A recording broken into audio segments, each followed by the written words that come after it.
हर हर महादेव। नमस्कार, आपका स्वागत है। बूढ़े गिद्ध ने बताया कि जीवन में घर के बड़े बुजुर्गों की बात को कभी नहीं टालना, वरना जीवन में हर मोड़ पर मुसीबत का करना पड़ेगा सामना। और वही घर के बुजुर्ग ही आपको जब जरूरत पड़ेगी तो जीवन में उन मुसीबतों से निकालेंगे भी वही। तो आइए शुरू करते हैं आज की ये कहानी। आज की अमृत कथा। सयाना हंस। एक बहुत बड़ विशाल पेड़ था। उस पर 20 हंस रहते थे। उनमें एक बहुत सयाना हंस था, बुद्धिमान और बहुत दूरदर्शी। सब उसका आदर करते, ताऊ कहकर बुलाते थे। एक दिन उसने एक नन्ही सी बेल को पेड़ के तने पर बहुत नीचे लिपटते पाया। ताऊ ने दूसरे हंसों को बुलाकर कहा, देखो, इस बेल को नष्ट कर दो। एक दिन यह बेल हम सबको मौत के मुंह में ले जाएगी।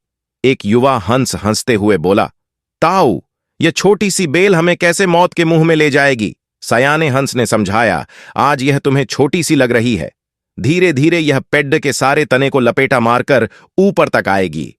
फिर बेल का तना मोटा होने लगेगा और पेड़ से चिपक जाएगा। तब नीचे से ऊपर तक पेड़ पर चढ़ने के लिए सीढ़ी बन जाएगी।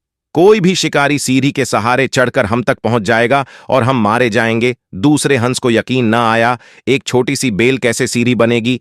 तीसरा हंस बोला, ताऊ, तू तो एक छोटी सी बेल को खींचकर ज्यादा ही लंबा कर रहा है।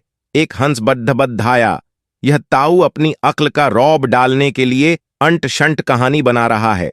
इस प्रकार किसी दूसरे हंस ने ताऊ की बात को गंभीरता से नहीं लिया। इतनी दूर तक देख पाने की उनमें अक्ल कहां थी। समय बीतता रहा।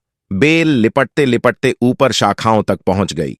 बेल का तना मोटा होना शुरू हुआ और सचमुच ही पेड़ेच के तने पर सीढ़ी बन गई, जिस पर आसानी से चढ़ा जा सकता था। सबको ताऊ की बात की सच्चाई सामने नजर आने लगी, पर अब कुछ नहीं किया जा सकता था, क्योंकि बेल इतनी मजबूत हो गई थी कि उसे नष्ट करना हंसों के बस की बात नहीं थी। एक दिन जब सब हंस दाना चुगने बाहर गए हुए थे, तब एक बहेलिया उधर आ निकला।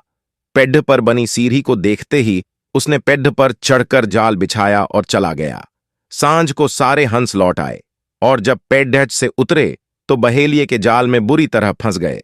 जब वे जाल में फंस गए और फद्द फद्दाने लगे, तब उन्हें ताऊ की बुद्धिमानी और दूरदर्शिता का पता लगा। सब ताऊ की बात न मानने के लिए लज्जित थे और अपने आप को कोस रहे थे।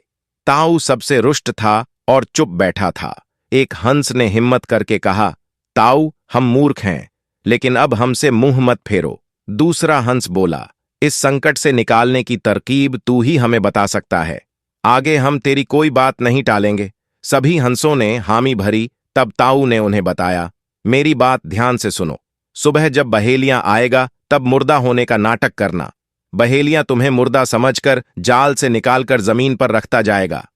वहां भी मरे समान पड्डे रहना। जैसे ही वह अंतिम हंस को नीचे रखेगा, मैं सीटी बजाऊंगा। मेरी सीटी सुनते ही सब उड़ जाना। सुबह बहेलियां आया। हंसों ने वैसा ही किया जैसा ताऊ ने समझाया था। सचमुच बहेलियां हंसों को मुर्दा समझकर जमीन पर पटकता गया। सीटी की आवाज के साथ ही सारे हंस उड़ गए। बहेलियां अवाक होकर देखता रह गया। निष्कर्ष, वरिष्ठ जन घर की धरोहर हैं। वे हमारे संरक्षक एवं मार्गदर्शक हैं। जिस तरह आंगन में पीपल का वृक्ष फल नहीं देता, परंतु छाया अवश्य देता है, उसी तरह हमारे घर के बुजुर्ग हमें भले ही आर्थिक रूप से सहयोग नहीं कर पाते हैं, परंतु उनसे हमें संस्कार एवं उनके अनुभव से कई बातें सीखने को मिलती है।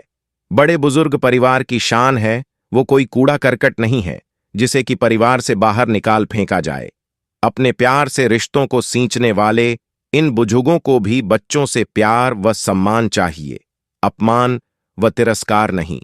अपने बच्चों की खातिर अपना जीवन दांव पर लगा चुके इन बुजुर्गों को अब अपनों के प्यार की जरूरत है।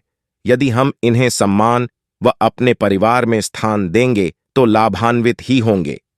ऐसा न करने पर हम अपने हाथों अपने बच्चों को उस प्यार, संस्कार, आशीर्वाद व स्पर्श से वंचित कर रहे हैं जो उनकी जिंदगी को संवार सकता है।